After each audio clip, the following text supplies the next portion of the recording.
Minister, my question is really in relation to the procedures around the decision to nominate the Chief of Staff as Chair of the European Military Committee, which was taken on the 18th of September, 2 days before we resumed after the summer break, without any consultation with the Dáil. I think there's actually an arrogance in that type of timing, an arrogance in the fact that the House wasn't consulted, and while strictly speaking, no doubt you're going to tell me no rules were broken, it is, as far as I'm concerned, an affront to our long-standing policy of military neutrality.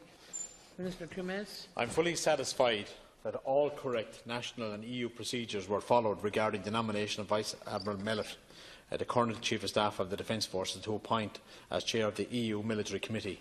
The EU Military Committee is the most senior military establishment within the EU. It was established under the Council Decision 2001/79 CFSP. When meeting the Chiefs of Defence format, the Chief of Staff of the Defence Force attends.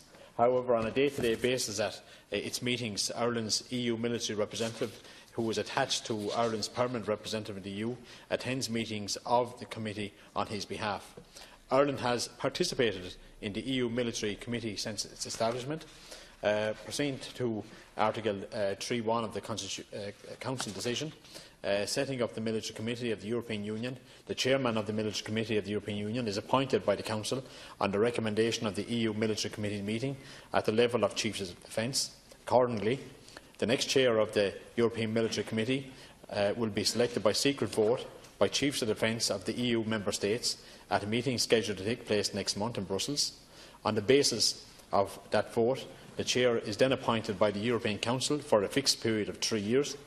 The Defence Amendment Act 2006 provides a section 3(1)A that a contingent or member of the Permanent Defence Force may, with their prior approval of and of the authority of the Government, be dispatched for service outside the state for purposes of carrying out duties as a military representative, filling appointments or postings outside the state, including secondments to any international organisation, pursuant to the provision the Government, at its meeting on the 19th of September 2017, decided to nominate Vice Admiral Mark Mellett as Chair of the EU Military Committee, consistent with the provisions of the Defence Acts. Following that approval, and on the authority of the Government's, Ireland's nomination of Vice Admiral Mellett for election for the position of Chair of the European Military Committee was formally communicated when nominations opened.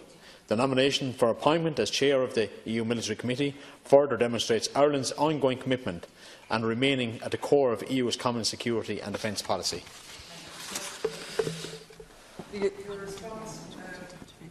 It's largely a technical one, whereas the issue is probably broadly a political one. I have no problem whatsoever with the individual involved. That's not really the issue. The issue is very much that there are implications for Irish neutrality in this nomination to one of the EU's permanent political and military structures, which sits snugly beside the European Defence Agency. Now, let's not kid ourselves. The European Military Committee is exactly what it says on the tin. It's a military committee, which the recent chairman described as "for Europe, soft power and hard power go hand in hand." In an address back in Estonia in February, they described the EU global strategy that a keystone document was the establishment of permanent planning and conduct capability for military missions and operations being the most pressing priority.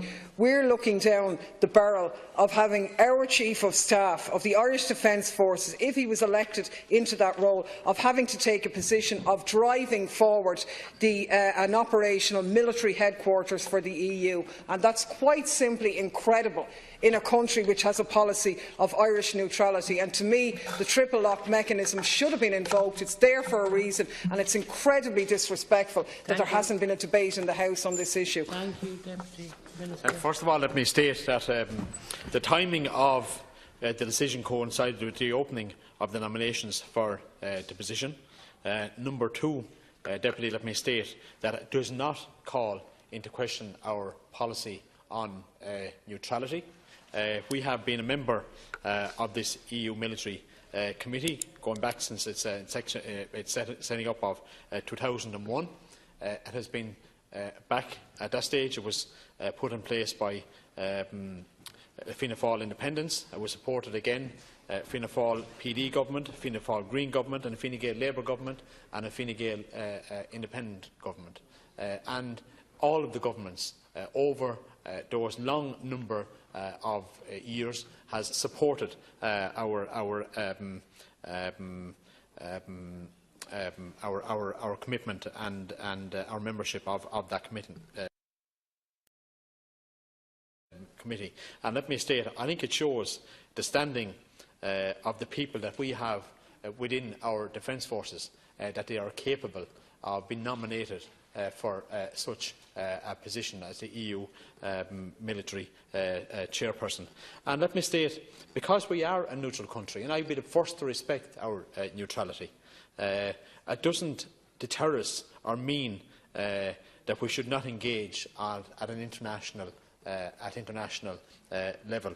And I can absolutely stand here and can say that the Chief of Staff of the Irish Defence Forces is an excellent candidate.